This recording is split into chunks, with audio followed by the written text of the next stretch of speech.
Good afternoon. Thank you for coming to our webinar, No Smoking Allowed in the Lavatory, OSHA in the Time of COVID-19. Now, I've got bad news for you. I couldn't get my cool Zoom backgrounds to work with all the haunted houses and stuff. So you're just gonna have to pretend I'm the haunted house. We're gonna talk today, a little refresher on putting together safety programs, and talk about all the questions that people have about COVID from all kinds of areas, talk about some recent case law, give away a free $100 gift card to somebody that my friend Stephanie is in charge of, and just try to have as good a time as we can under these COVID circumstances. So without further ado, now let me tell you a couple of things. One, there's no legal advice here. At Crown Dunleavy, we're just merely doing a public service, providing you with information. If you want legal advice, you need to call a lawyer. Now, yes, I am a lawyer. I am licensed to practice in Oklahoma and Texas, but I'm not allowed to give you legal advice over a webinar. So you can take my comments however you want, but I have to tell you they're not legal advice. So, we're going to start, and I may go pretty fast through some of these slides, and the reason is that a lot of the stuff that's in the slides is here for you to look at later, because we're going to allow you all to have, or well, that was kind of a stretch, we're going to send you the slideshow if you feel like actually ever looking at this again. And this is being recorded too, right, Stephanie?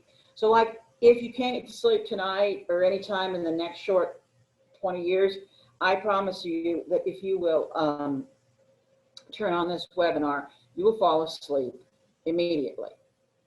Okay, Stephanie, now what do I do to move the slides? Just hit my little clicker. Hit my little clicker. Okay. Well, that was a good try. All right, there's my face. Don't look at it. But you know what? At the end is my email information. And so if you have a question, just send it to me and write RE seminar, and I'll be happy to see if I can answer it or get someone else around here to give us a hand. Now, we're here talking about COVID.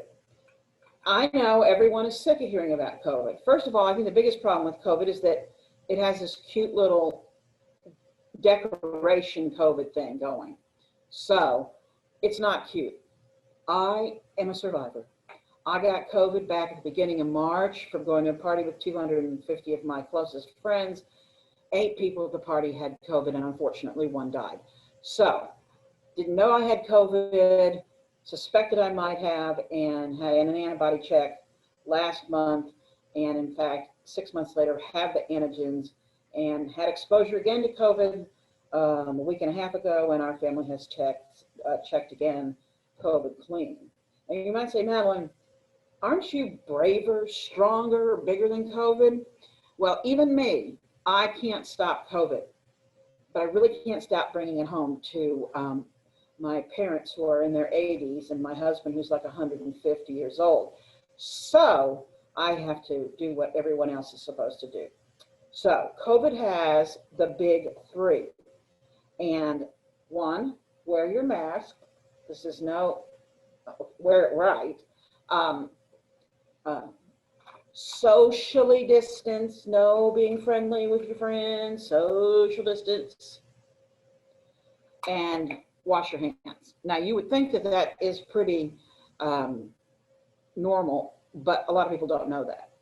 And the other thing about the mask, and we're going to talk about that, and your God-given right to not wear something in compliance with federal law, will explain why you as employers are going to have to make some of these things mandatory at your office, regardless of what your folks think. So, all right. The most important thing to know about OSHA is the general duties clause. And this is how OSHA gets to pick at you during COVID-19 without any regulations. Each employer in the world even if you only have a half of an employee, a part-time kid from next door, but you qualify as an employer under the Fair Labor Standards Act and the OSHA Acts, you have to provide your employees a place of employment that's free from hazards that are caused or likely to cause death, which I would hope you would, or serious physical harm to employees. And what OSHA has said is that you also need to tell your employees all about OSHA and let them know about their rights and responsibilities. Now, when it comes to COVID, and we'll talk about that in our next section here in a minute, they've just punted, no pun intended to. We actually have football back, and my ears are still ringing with the sounds of football.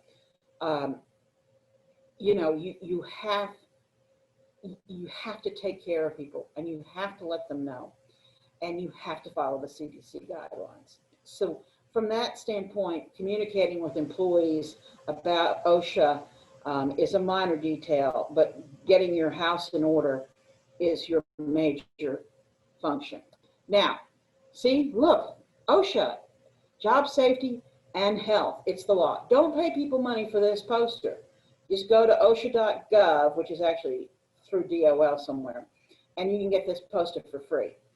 You've got to be able to prove that you've posted this, because if the Department of Labor gets bored, and those folks are never bored, but if they do get bored and they come looking to see who has posters up, this is a records violation.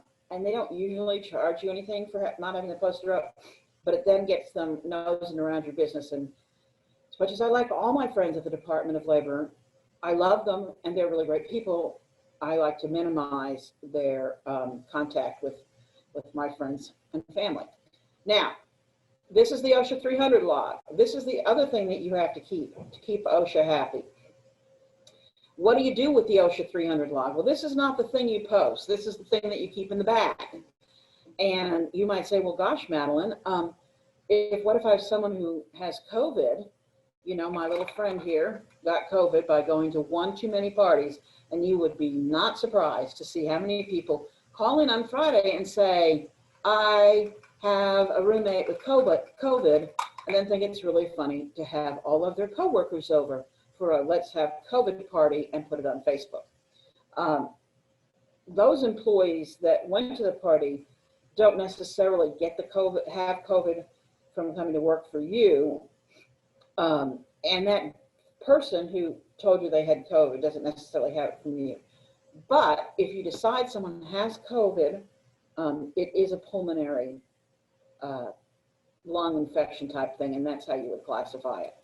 Now, this thing, the next document, this is the 300A, and this is the thing you have to send in every year and post. I would just post it from January through March. I think it's technically February in 30 days, but just go with January through March. And what you can see is that all you're filling in is the number of cases and the number of missed days, etc. Back on the other thing, there it is. We see where it has the name. Okay, well, it's not showing you. But anyway, where the names go, I recommend, especially with COVID, for confidentiality purposes, that you just assign everybody the last four of their social or their employee number or something that gives some level of privacy to what's on the OSHA log. And the OSHA log does not have to get posted. I do believe that you have to be prepared to let employees see it. If they're interested, you do not have to give them a copy of it, not that I'm aware. The 300A is the one that you post, and this is the illness and injury and incident report. Every single injury you have has to have one of these, or the contents therein. And my theory on government forms is, if they give us a form, let's just use their form because they seem to like it. So you're going to say, well, Madeline, what in the heck do I do with all of these? Well, I would suggest you do a few different things with it. One, I would keep a secret, confidential, not secret, but safely kept secret notebook of, by year, all of my OSHA forms 301. So that if they come and say, where are your injury and illness reports for 2012, you don't have to hand them everybody's medical file, at which point they start nosing around your stuff. And again, remember, our goal is to not have people nosing around our stuff. Now, you also, this is the poster under Oklahoma state law. Again, it's not a really, I'm not going to go through it. Stick this up on the wall next to that federal OSHA poster. And you know, if you do have something that qualifies as a OSHA recordable, it's not necessarily a Form 2, or a Form Term 2 isn't necessarily an OSHA recordable. A Form 2 could happen in the parking lot, but an OSHA recordable can't happen in the parking lot. And there's a lot of nuances. But the most important thing is, if you have someone that has an accident and you think you have some exposure, fill out this Form 2 and get it to your carrier, and retain proof of the Form 2, and you're sending it into the carrier. I don't care if you write claim denied, this person's a big fat liar, which of course the Forms 2 are public records, so you probably don't want to write that on there, but you need to keep these together in another notebook, as well as with the employee's personnel file. Oh, we have a question. And Stephanie, what is our question? Do we have to add all positive COVID employees to the 300? This is the most fabulous question. And if at the end, after this seminar, you will send me your name and address on an email, I will send you a lottery ticket for asking such a great question. And Stephanie's like, oh my God, here she goes. I wanted to send candy, but Stephanie said it might melt. So I guess I could send you carrots, but then they might go bad. You know what, Stephanie, that is such a good question. The answer is no. The only, and we'll talk about that a little bit more, but basically you just have to do an investigation. And if you're not 100% sure they got COVID at work, then there is no need to put it on a log or on the Form 2. But if they come in and they tell you they've got COVID and they think they got it from the person in the cubicle next to them, I still urge you to do an investigation, send in a Form 2, say claim denied. Rick Hudson, you have raised your hand. Now, how does he raise his hand and give me a question? Everybody could please ask all the questions. Okay, send your question real quick, Rick, through the, is it through the chat they're sending these? And then Stephanie is going to tell me your question. Oh, somebody else has done it too. So we'll look at another glamorous slide. You guys don't even know how mad I am about the fact that my green screen is not working with all these cool Zoom Halloween backgrounds I have, for those of you that know me. Have we gotten some of the questions yet? Yes, they want to repeat the question that was just asked, what you were just talking about. They want to know the original question. Oh, I didn't repeat it? Well, that tells you I'm right on par for my usual self. The question is, do you have to put everybody on the OSHA 300 log who says that they have COVID and they got it at work? Well, just because they say they have COVID doesn't mean they got it at work. So let's put those people aside. Then you have to look at the people that say they got it at work. You have to do your investigation and make a determination, yay or nay, whether they got COVID at work. And like I said, if this will work, which it hates me, I would send in a Form 2, even if you determine that it is not work-related, to your carrier. So if somewhere down the line, these people get smart, and we've had hundreds of COVID cases filed across the country, and we've had plenty of death cases filed in workers' comp court here in Oklahoma, that it would really serve you well to fill out a Form 2, say denied, and send it to your carrier, because most of you probably know this, but you have a finite amount of time to tell your carrier that there's been an on-the-job injury. You might look into what that period of time is, but this way you can prove you told them. And the reason I am so hysterical about this is I represented a medical care facility, which I think our firm still represents, but I can't tell you who it is because then they take me off of these webinars. But in any event, we had a gentleman come through 10 years after he'd worked with us. He had gotten a needle stick while working at the medical care facility, and he'd contracted AIDS, and he was very ill, and this was in the middle 90s. I went to the workers' comp court and stood in microfiche and tried to find the Form 2. We could never ever prove, we told the carrier, that we had, turned in a claim for this gentleman's injury. And so, unfortunately, he did pass away, and his medical care was, unfortunately, very, very expensive. So the Form 2 is your friend. And, I mean, really, get a stamp that says, deny this claim, it's stupid. Well, I mean, probably don't put stupid on there, just denied, claim denied.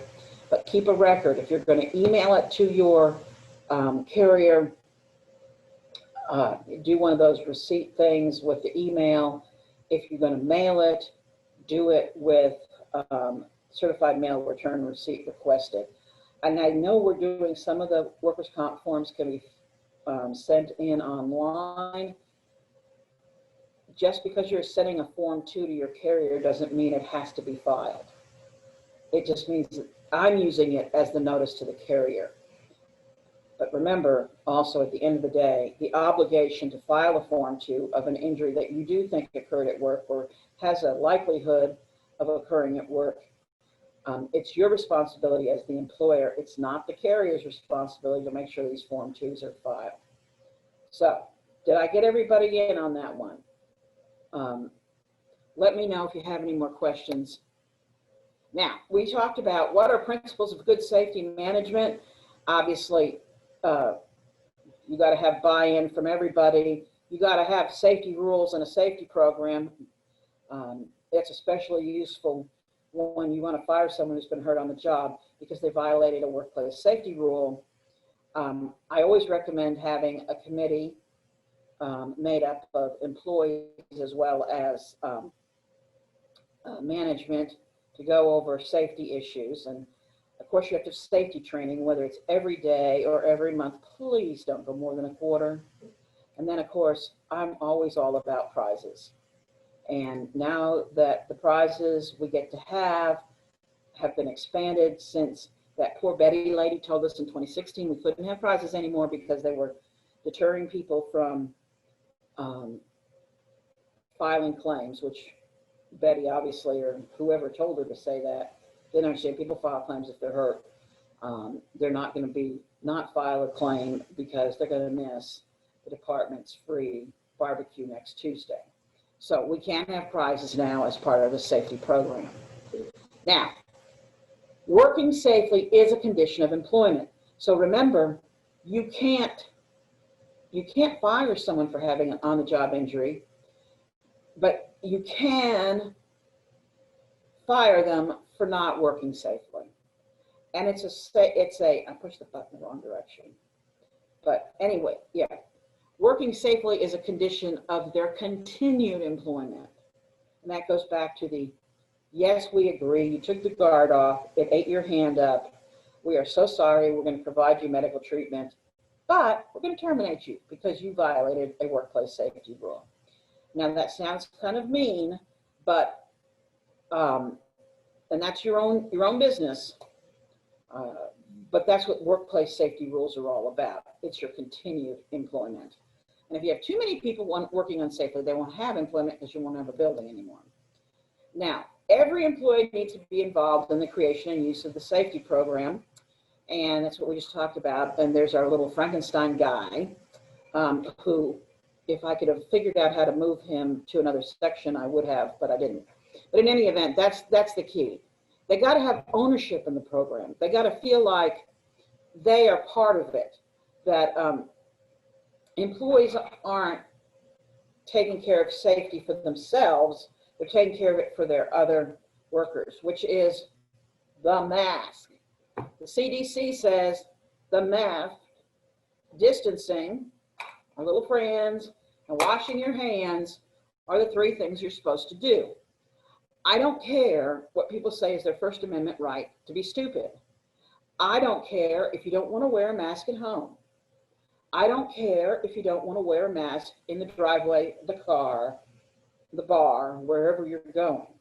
But I can tell you this, as employers, you need to have people distanced and they need to be wearing masks, because it's your responsibility to give everyone a safe place to work.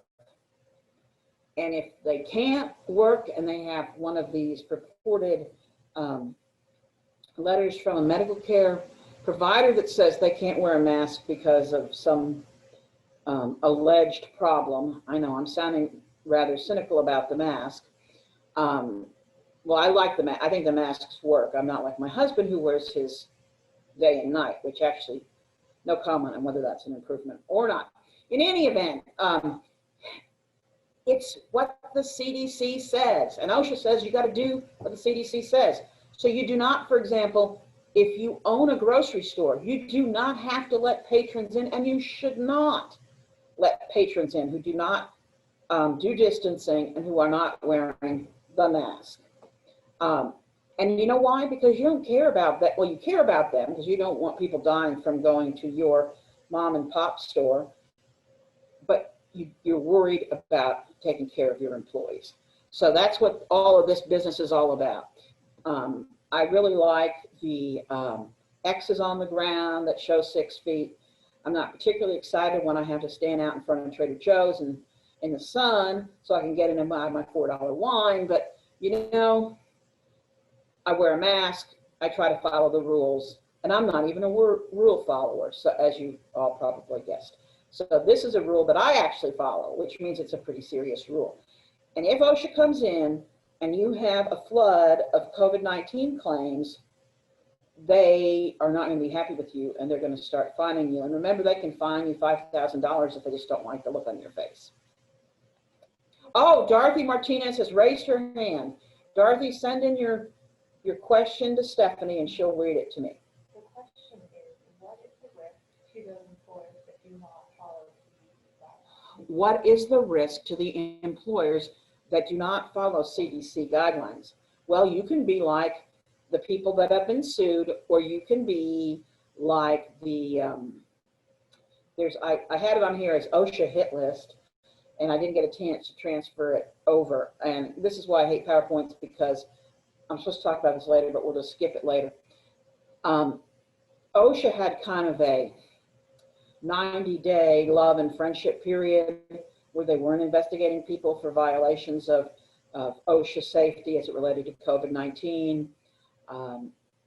But that's over now.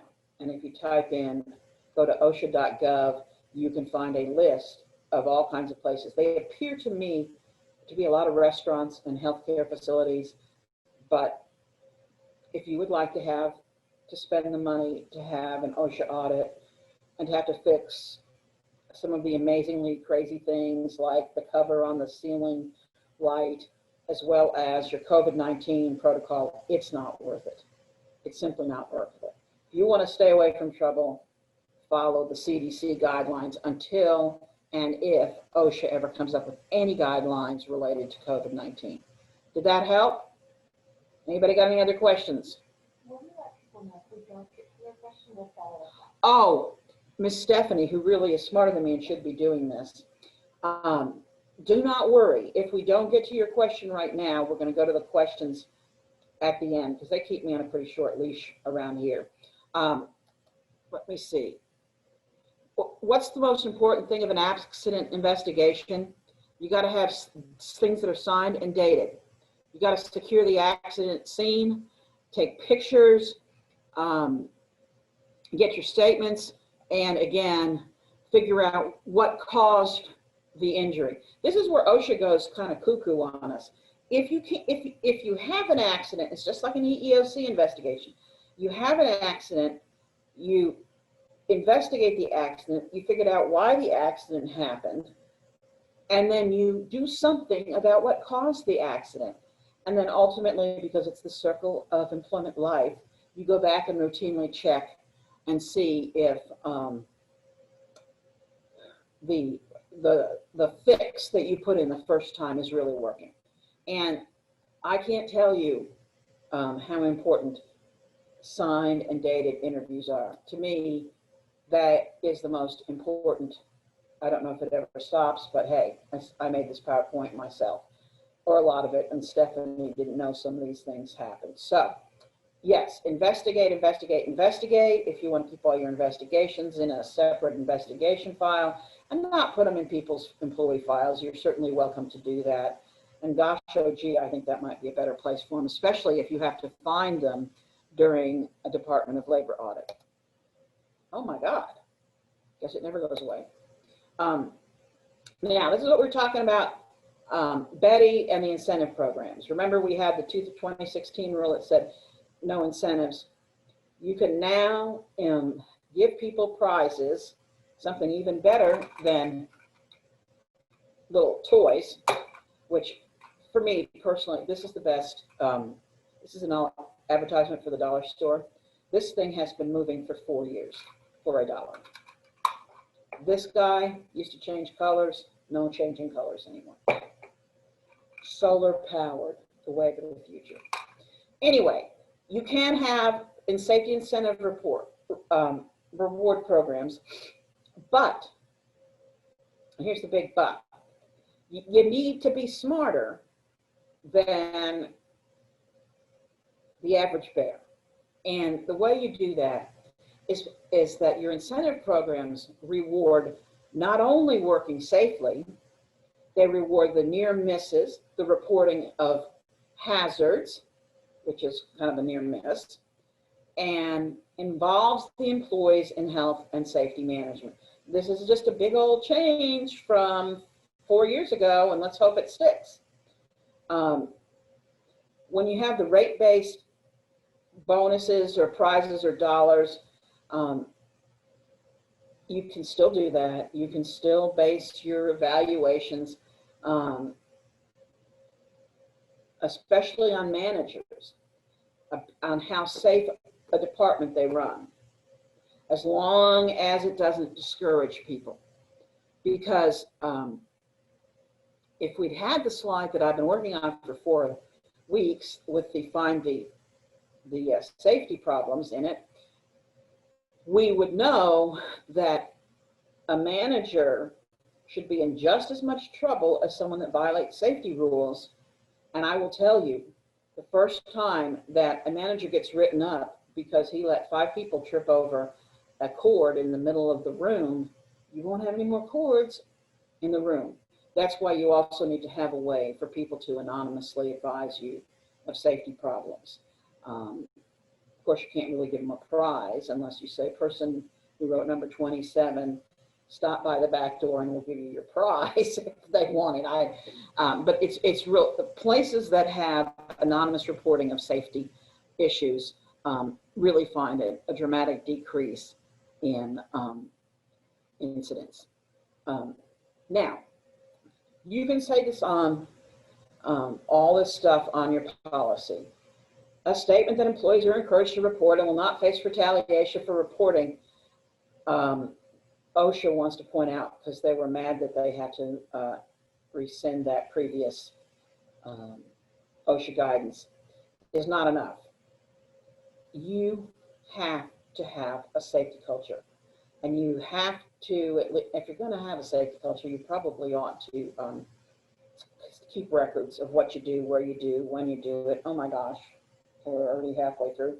And keep track of these things. If you give someone a prize or a good job for reporting a safety issue, put it in the folder where you keep all the stuff to prove that you're good people. Keep it in the safety rewards program file, besides putting it in the employees' personnel file. So we got the incentive program for identifying unsafe conditions. We got to have training for everybody to know that they should report things. And I don't really know, and I still don't know, 3 years later, what a mechanism for accurately evaluating employee willingness to report injuries and illnesses is. So you're saying, So why are you talking to us if you don't know what that is? Because it seems rather vague. I guess what I would do is I would keep metrics on near miss reports, as well as injury reports, as well as safety meetings, and maybe that's the metric they're looking for. No one knows and they haven't told me. If someone knows, please tell us. Now, this was going to be one of my Find the Hidden Objects games, which I promise the next time you see me on TV, we're going to have Find the Hidden Object games. This, believe it or not, is Edgar Allan Poe's office. And for any of you, if we ever get to leave the state of Oklahoma and go back to New York, which is highly unlikely, Edgar Allan Poe's house is in a little park in the Bronx. It's actually a pretty little park. And I have been in it, and I was okay, I'm 45 now, so I was younger. And if anyone is laughing that I'm 45, I know, because I look 35. Anyway, it is a very short house. I can remember as a child, you literally had to bend your head to get in and out, and there's some weirdo stuff about the raven he wrote on the walls. But you can see, you know, in a modern day, there's all kinds of things that something like this would have with safety problems. How the heck do you get out of there? Because I keep looking at that door and there doesn't seem to be a doorknob. What's the emergency exit situation? You can't tell. I mean, this is, and I put this up to remind you that physical observation of your workplace is really important. Walk around, go sit in a room, watch everybody else work. Talk to the people on the floor. I think everybody's into the groove of the job description and the fact that the most important part of a job description is not what's on the paper, it's what the people are actually doing. And you can only find that out by watching them and having them participate. And I did want to award 5 free trips to New York, all expenses paid, to the Edgar Allan Poe house. But Stephanie told me I couldn't do that. It wasn't in the marketing budget. So sorry, I know. And that's what we just talked about, you know, daily walkthroughs of management, all kinds of combination. And senior management is who you need to be talking to, because as HR professionals, senior management can sometimes be your best friends and your worst friends. And so you can explain to them that safe working environment is a cheaper working environment and gets them more money, and that might get their attention. Now, this is our senior management situation. Our friend, Mr. Manager, lives in, I don't know, let's say France, where I would like to be eating right now.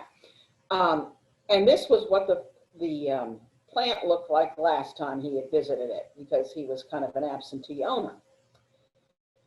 Well, things have changed, and he decides to come back from his summer home and finds, lo and behold, the plant's gotten kind of bigger. And again, there's lots of safety problems just by looking at it. Of course, we don't have any masks. I'm sure there are no guards on any equipment. I don't see anyone wearing safety glasses or gloves, on and on and on. So this is the kind of thing you need to think. Just pretend that you are coming in from nowhere and you're looking at your facility. What looks wrong? And then how are you going to fix it? Well, actually, you don't even have to figure out how to fix it. Safety engineers can tell you how to fix it. And frankly, the employees can say, if you gave us 14 more inches on either side, we could make twice as many widgets. This is all the types of things, identifying and evaluating potential hazards. Again, you can read just as well as me, probably better. And these are the kind of things you want to look at. Now we're going to get to some cute pictures if they shut up. These are our friends at the Wizard of Oz. There's Dorothy and the Scarecrow and the Cowardly Lion, who are in the field of poppies and getting snowed on. Well, guess what the snow was?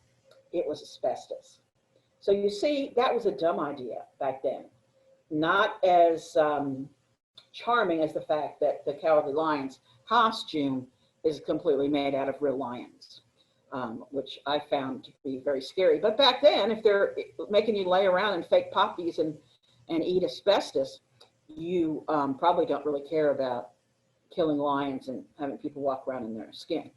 Now, and again, here's another list of things to look at. Now we're going to talk about our friend, the Wicked Witch of the West, who actually was 20 years younger than Glenda the Good Witch, who was Bobby Burke from the golden days of silent and early 30s stuff. But she got to be the Good Witch, and I'm sorry, this lady's name has escaped me. Someone sent, the first person to send in her name gets a lottery card. She had a heck of a time because, of course, we didn't have OSHA protections. So as you can see, she's wearing this green makeup. Well, the green makeup has more lead in it than a whole box of pencils and caused her to have a terrible rash. So she had to stay off of the job for 3 or 4 weeks before she could go back so that they could put the green stuff back on her face. And as you can see, she's playing with fire. Now, they covered everybody in asbestos in this movie in hopes that they wouldn't be caught on fire. And she did get caught on fire anyway. Now, here she is melting, which for the love of God, I have no idea why I could not get this to work. But if everyone would take a moment, I have in mind what I think is the worst safety violation going on here. Send it in, and I'll send out a lottery ticket to people with creative answers. I mean, obviously, having the fire around is a kind of a dumb idea. I don't know how you get out of this room, but that window ain't gonna cut it. But most importantly, this company has no buy-in to its safety policies and practices, because even though they don't like the Wicked Witch, no one seems to be helping her. I guess they threw the water on her, and that was their idea of helping her. But once they saw her melting, they probably should have taken her out of the water. So if your employees have a buy-in to your safety program, it should help people save lives. This is stuff for you to look at later. This is all the stuff about safety, because we're running closer than I wanted to be. Falling objects, if I could have gotten the green screen to work, something should have fallen on my head, like in a Wile E. Coyote movie. Now, PPE, let's talk about PPE. This is PPE. It's some of your lovelier things. Now, the question then becomes, are masks personal protective equipment? I think they are. There seems to be a difference of opinion between people, but there seems to be enough OSHA commentary on it and general chit chat out there that I think that a mask, not the kind of mask that you get fit tested for, but this mask is personal protective equipment. Likewise, it made me rub my eyes. Eye protection is important, as well as gloves and sanitary stuff. So this is a big discussion now. Better safe than sorry. Masks and safety glasses probably are a good idea forever. Now, we've already talked about analyzing a safety site. So now what do you do about COVID-19? You do the big 3 we talked about. It's sort of like we've got bloodborne pathogens again, and you have to have a bloodborne pathogens policy. You have to promote frequent and thorough hand washing and have sanitation everywhere. If you're sick, stay home. Encourage respiratory etiquette, including covering coughs and sneezes. And I will tell you that we had just found out about COVID, and we were staying home, eating as much as humanly possible out of boredom. And so I went to a local ice cream store, and I had my mask in my hand, and I didn't have it on my face because I was bad, but I saw my husband walk in the door and thought, if he sees me in this place without a mask, I'm dead. Put it on, I walked up to check out, and the clerk, who did not have a mask on, coughed in my face. Literally, I could feel it on the outside of my mask. So it's probably a good idea. I went back to another one of these ice cream stores on a different street, and the workers did the same thing. The third one I went to, all the workers were always safe, and so that's the only one I go to. We already know all this stuff. There's your response plans. If you don't have a risk assessment plan and those friendly people from the Department of Labor find that you are not ready for COVID or you don't have any plan, we have giant signs in our office like, don't come in here, and advise HR and stay home if you've been exposed to COVID, which even I'm going to admit it, forgot that I had been exposed to COVID last week.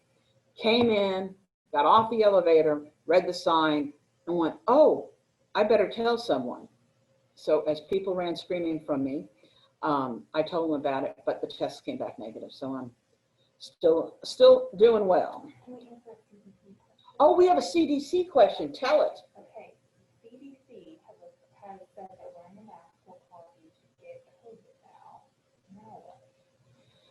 I don't know where the Can CDC. you repeat the question? Okay, the question has come that someone has said that the CDC is saying that a mask will cause you to get COVID. I have not seen that in the CDC anywhere. It could be urban legend like Bigfoot. I don't know. What I can tell you is the only thing that a mask does for sure is protects other people from you. Now, there is a school of thought that thinks that because these masks aren't perfect, and most of the time you see people like this, so that with their nose sticking out, they're breathing on you. I am not aware of any CDC guidance that says wearing a mask gives you COVID. Now, herd immunity seems to think that if you don't wear a mask, or now they're thinking because this is not an N95, because it's not pinched up and protecting my entire face from in and out, maybe we're all getting droplets of it and starting to develop an immunity, but I don't think there's a whole lot of medical support for that I've seen yet. I just do what the government tells me. Now, this is what they said at first about whether they were going to investigate you or not. Uh-oh, we've got raised hands. Dorothy, put in your question.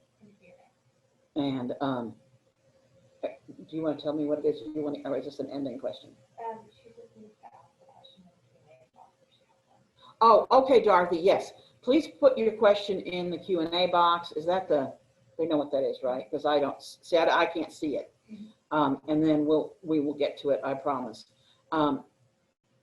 OSHA was exercising enforcement discretion, but now, well, you know, they have to have something to do. And a lot of the Department of Labor and the EEOC folks are working from home. That's good news and bad news, because rest assured, they will be in full hazmat suits if they think that you are doing something bad. So you need to have your plan in place, and we're going to talk about, okay, I've only got 15 more minutes, but we're going to get here in a minute and talk about actually one big case that I think is very interesting, and I'll tell you why they won and why they lost. Now, here's all the questions people have been dying to ask. Thank you, Stephanie, for getting one of my graphics to do something about COVID. And I'm going to go through these quick. So if I go through them too quick, that's when you send in a question. How much information can you ask from an employee who calls in sick in order to protect the rest of its workforce during the COVID-19 pandemic? You can ask them what all the kind of things it says right here in the CDC and off of the ADA guidelines, but it's still confidentiality. Can you, when you're screening people coming in and out, remember we were taking everybody's temperature for a while, and we have a little thing out here that says, have you had any of these symptoms? Some people actually have you sign a form every day that you come to work. Again, this is confidential information. Yes, you can take people's temperatures. Remember, that would have been a huge no-no under the ADA. Can you require employees to stay home if they have symptoms of COVID-19? Yes, you're not discriminating against anyone. Can you require a fitness for duty when someone has been home with COVID? Yes. You can ask them to get a note, and if they say, I can't afford it, then you need to go send them to the nearest place and pay for it yourself. It's not worth the risk of getting other people sick. I'm not sure I would be sticking cotton swabs in people's throats or noses myself. And I'm not sure how many of these questions I would be asking people, but people want to ask. I think you're better off doing all of this privately, because the question comes up, what do you do with all this information? You could keep it in the regular medical files. Can you maintain a log of all the people's temperature? Sure. Just don't post it in the lunchroom. And if you do have a COVID situation and have subcontractors or temps working there, please call the temp agency and tell them if you ever find out that they send someone who's been exposed to COVID at another place to your place, you'll change companies. Now, can you screen people in the hiring process? Of course, after the post-offer pre-employment part, can you withdraw a job offer? You can't let a person with COVID into your workplace if you need them to start immediately. It's a pretty dicey thing. I just let them go home for 2 weeks and suck it up. You, as the employer, get over it. Can you decide because someone's old or pregnant that they're going to get COVID at work? Of course not. Can they get an accommodation in order to avoid exposing their family? No, that's not a, COVID is at this point not a disability. It may end up being a disability, but at this point it is not. Ooh, I see the 5-minute, 10-minute warnings coming up. And of course, if someone doesn't want, like we had our flu shots here last week. Well, if you have to take your shirt off to get your flu shot, you really don't want to do it in the middle of the office, and you're entitled to privacy. And likewise, if someone does not want to be any place where everyone can see their temperature getting taken, you should really do that. Likewise, I haven't had any of these religious accommodation things, but you are entitled. Remember, you're protecting your workforce. And if the accommodation is that they have to stay home until COVID is over, that may be an accommodation. Because remember, accommodations, at least for under the ADA, can last forever. I have not had anyone with a religious accommodation issue. I'm sure because we have people that do not believe in all kinds of things, immunizations, masks, you name it. There are going to come some really hard questions in the next, hopefully we have a cure pretty soon. Legal response. How do you defend against it? If someone sues you or you get a workers' comp case, that's what we've been talking about today. Follow the CDC, the OSHA, Oklahoma, the State Department, and anybody and everybody's order you can find. Now, our friends at McDonald's, and this is going to be the last thing we talk about because I got the 5-minute warning and now Stephanie's writing questions.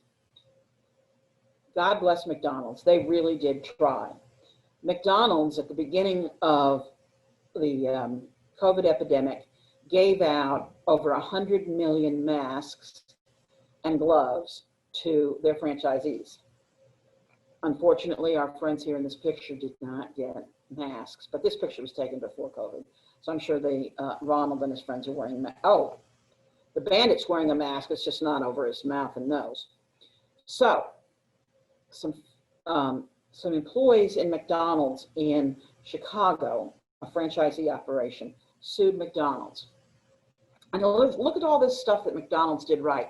They had 59 pages of policies, procedures, and best practices on not getting COVID. They trained employees on all these practices. They provided masks, required social distancing, hand washing. My favorite was that if everybody in one store had it where if everyone didn't wash their hands every hour, all the equipment would stop working. And because there was some way that everything had to get logged in.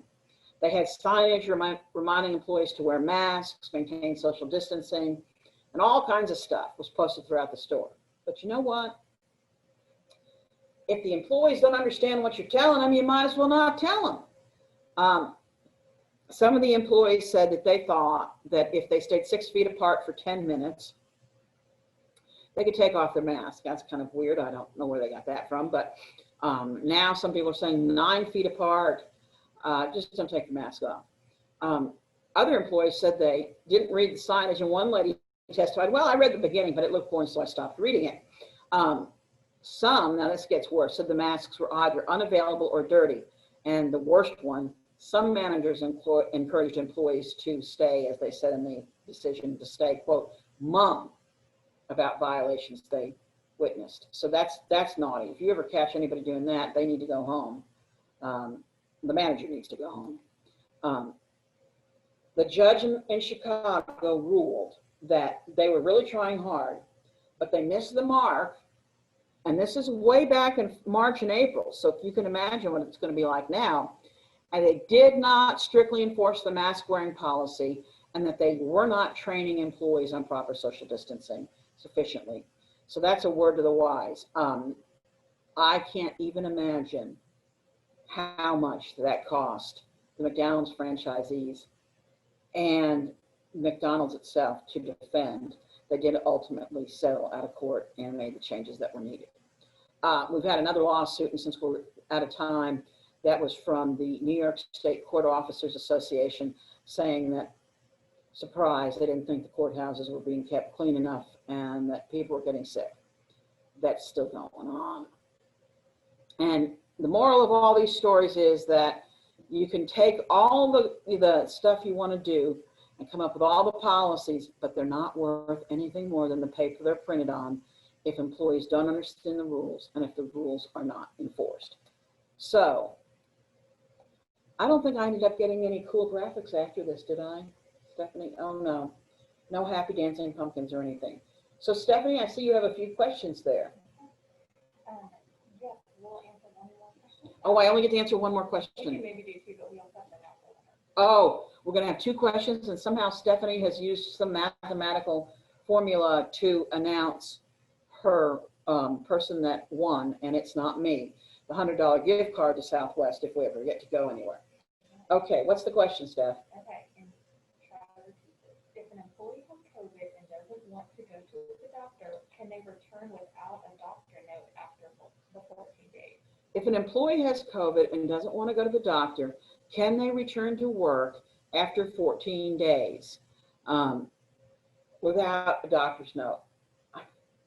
You can do what you want, but that sounds really stupid to me. Remember, as long as you have a fitness for duty program in your set of policies, heck yeah. Just remember, you may have to go pay for it. And I would think, to me, whatever a COVID test costs, and I don't even know if it costs anything. And by the way, they don't just stick the swab in your nose. They do stick it in the back of your throat as well, which is what I had done for my knee surgery 2 weeks ago, and it was like a strep test.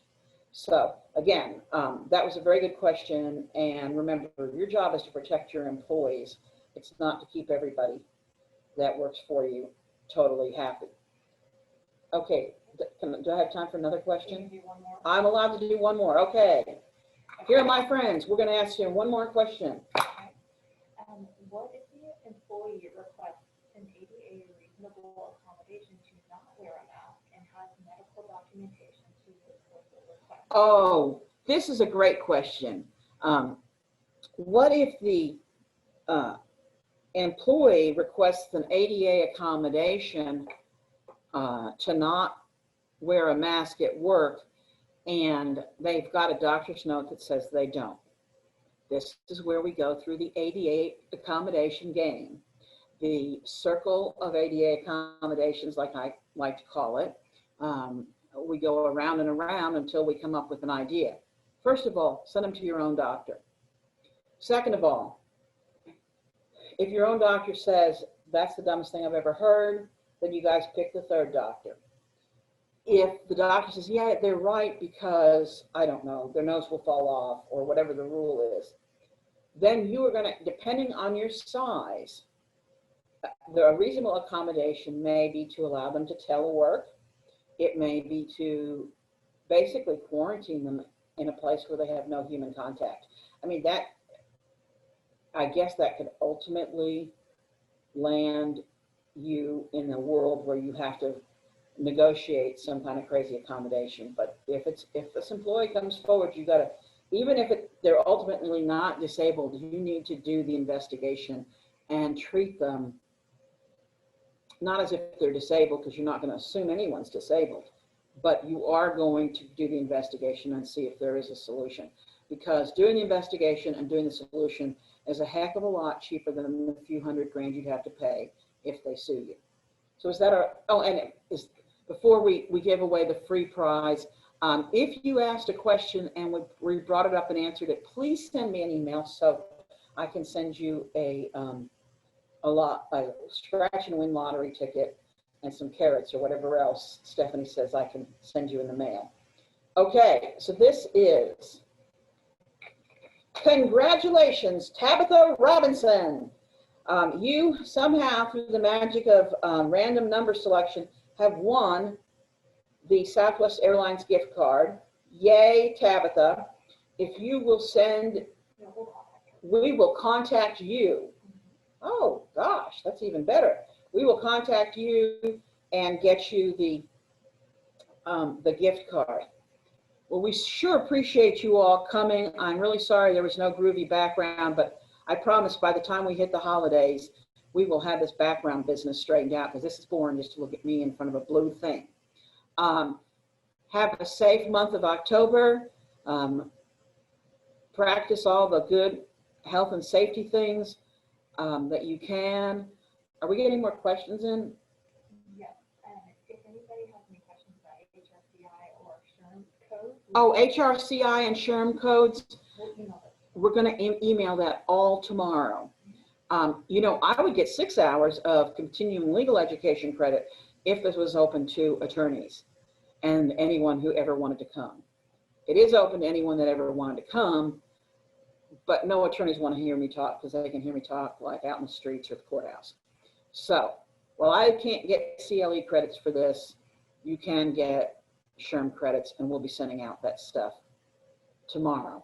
And again, you can see my email is on the screen, but all you have to do is go and click on crowandunlevy.com and follow my name or follow our department, and you can send us an email directly, because in theory, we're supposed to have information, not advice, but we're supposed to have information about employment law things. And I've been doing this job for 37 years, which at the age of 45 makes me 8 when I started practicing law. And so I am a font of useless law information, so do not hesitate to contact me. So next week, who's talking and who's speaking next week? Oh my gosh, you guys, my favorite guy, Michael Bowling. Not that I like anyone better than anyone else, but Michael Bowling's been a favorite of mine for 20 years. He'll be speaking next week. He left us because, it's a long story, you can call me and I'll tell you why. But he left us to go in-house and became Senior Vice President of HR, and then decided he just missed his friends in the employment department so much that he came back. And he's in, I think he's talking about the Supreme Court Supreme Court rulings, recent Supreme Court rulings on employment law. So not only does he have a really cool radio voice, it will be very interesting, because we've had lots of fun this year at the Supreme Court. So tune in next week. You'll get the slides for this tomorrow. And of course, like I said, feel free to listen to the recording anytime you can't go to sleep. See you next week. Thanks again for coming.